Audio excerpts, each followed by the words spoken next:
thank you so much for joining me for Just Ask Jane. I'm so happy that you guys are here listening to this because you will be able to relate to this because Mercury is in retrograde. And I don't know if you know what that is, but I sure as heck do. And I'm going to tell you, Diane Gilman, thank you so much for writing in and for being part of my Infinity family. And, for those of you who don't know, Just Ask Jay is part of my Infinity family, a membership site that I have. And I always welcome members, to ask me questions about all kinds of different subjects. Now, Diane wrote to me and she writes, Jay, in the last few months, I feel like there's some dark cloud above our house. So much turmoil going on.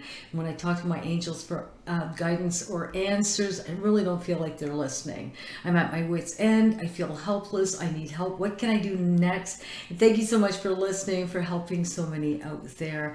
Diane, thank you so much for writing in. Well, first of all, maybe a little bit more heightened at this time, and I noticed that you've written within the last week or so, and I'm going to tell you that Mercury has been in retrograde for the last little bit until I believe April 15th 2018, at which time you're going to feel stress levels a little bit higher, or things may not go exactly as planned. You may have a late flight, a late bus, you may not get to work on time, things don't seem to be going at the same pace, or you just kind of feel off. And most people are told not to make any types of agreements, that kind of thing, during Mercury in retrograde. Now, entirely up to you if you'd like to look that up, but I'm going to tell you, I felt for your note here because really, and this goes for all of you out there who are kind of feeling in a rut, I'm going to tell you, you need to start seeing things differently. And Diane, I'm going to tell you, you need to dust yourself off. Very first thing I'm going to tell you, you need to get things together. So to get out of your rut, or to start feeling a little bit better and getting rid of those negative energies, take a little bit of effort on your part. I'm going to ask you to do a few things, and I'm hoping that this will be able to help you. Now, very first thing is that you need to start setting a mindset to see things differently. And that means getting rid of fear, putting things aside, and start thinking about what you want rather than what you don't want. Many of us, start thinking of, oh no, what if this happens? What if that happens? What if this? What if that? What if this? Stop it. You have to stop and breathe. You have to start thinking with your heart instead of your head, just for a minute, and start thinking of your priorities, and know that your problems will still be there. Even if you pay attention, and they'll still be there, but you need to stop and breathe, and you need to put things into perspective. So when I tell you to dust yourself off, what you need to do is you need to start focusing on the positive outcome of what's going on. So you need to center yourself in the moment and say, okay, this is what's going on. I know that. Where am I? What am I doing? Okay, I know what I'm doing. I'm grounded. I'm on Mother Earth. What would I like to see happen from that situation? And then start to work out a resolution for yourself. Second thing I'm going to ask you is for you to ask your loved ones, your guides, your angels, whatever it is that you believe in, to focus only on the solution and to bring that to you, and trust that that's going to happen. Years ago, my mother used to tell me, close your eyes, Jay, visualize an angel coming down from heaven with a little basket, put all your worries in the basket and watch the angel take it, and trust that that angel will take care of your problems. Don't feed that problem with your fears. Trust with all your heart that that's going to happen. Now, I'm going to tell you the same. You need to trust that good things are going to happen to you. You are the creator. You are the author of your own misfortune or your own fortunes. Trust me. And the thing is, we're here to learn lessons. We are here to learn emotionally, physically, mentally, what we want, what we don't want. But when we start focusing too much on stuff going down, the shit's about to hit the fan, that kind of thing, you're going to always be in that fear mode, and you're going to keep on fueling that and attracting the same thing. So what you need to do is you need to stop, breathe, start thinking with your heart rather than your head. Take that breather and start to let go of that stress. Don't forget the little angel with the basket. Okay, and start asking for what you want, not what you don't want. You're the creator. You are creating your destiny with your thoughts. Your thoughts become things. Tomorrow hasn't happened like, oh freaking tomorrow. Don't worry about tomorrow. Hasn't happened yet. False evidence appearing real. Preconceived thoughts of things that haven't yet happened. Why even give them energy?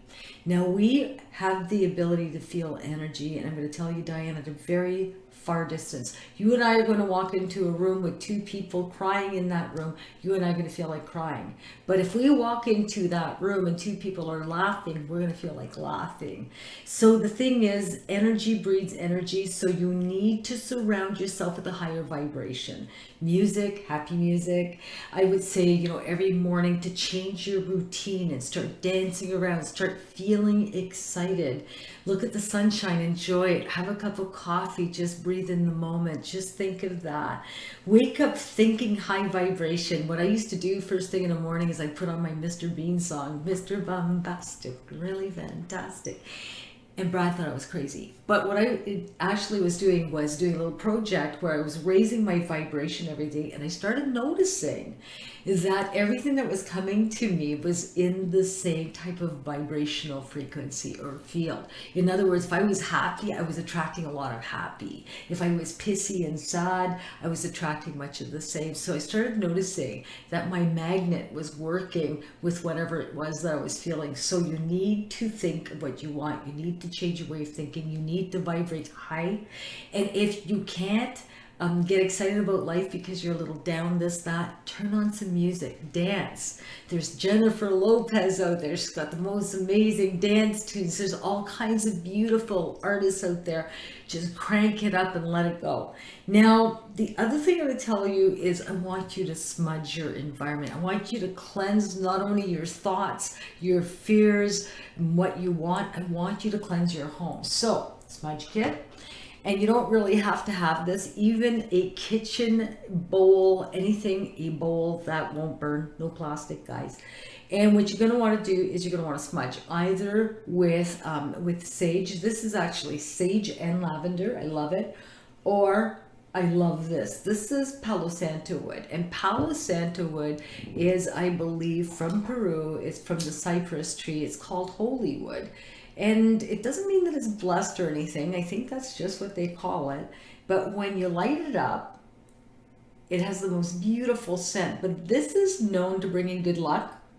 This is also known actually to rid evil energy and just to bring in positive energy into your circle. And so when I smudge, I always smudge away. And I always, you know, make sure that I repeat my intentions. Do whatever you feel comfortable with, but this is an excellent smudge. So is this, actually. So some people take the strings off, you unwrap it as you go along, but you can smudge. This one's rather dry, so I'm not going to burn it very heavily because I don't want to cause too much of a flame here. But same idea, make sure that you smudge yourself, always smudging the smoke away from yourself. And then, of course, I start in the basement. I smudge all the corners, all the doorways, every single room I smudge. And then what I'll do afterwards is I'll bring it upstairs. I smudge every single room. I seal every single window with the smoke. And then I also seal doors. And then I, of course, I do different types of, you know, sayings and rituals and different things as that. But it actually, I love the lavender scent in this one. You know, some people don't like the smell of sage, that kind of thing, but it does bring in positive energy and it does, you know, get rid of anything nasty and it's going to make you feel good. Now, I would recommend that you smudge every single day for 7 days when you're starting this. Raise your vibration in the morning. Might sound silly, but I'm going to tell you it works. Raise your vibration, stop and breathe. You know, if you need a 5-minute break just to kind of refocus and go to bed asking your loved ones to resolve your issues while you're sleeping. It's amazing how they're going to help you even in dreamland. I want to thank you so much, Diane, for writing in, and to everybody who has written to Just Ask Jay. Please, I encourage you to continue doing so. If you want to know, you know, anything about the paranormal, hauntings, right down to mediumship or psychic work, please ask me. And you can do that at myinfinityfamily.com. I love you guys all so much. Until next video, we'll see you really soon. Bye-bye.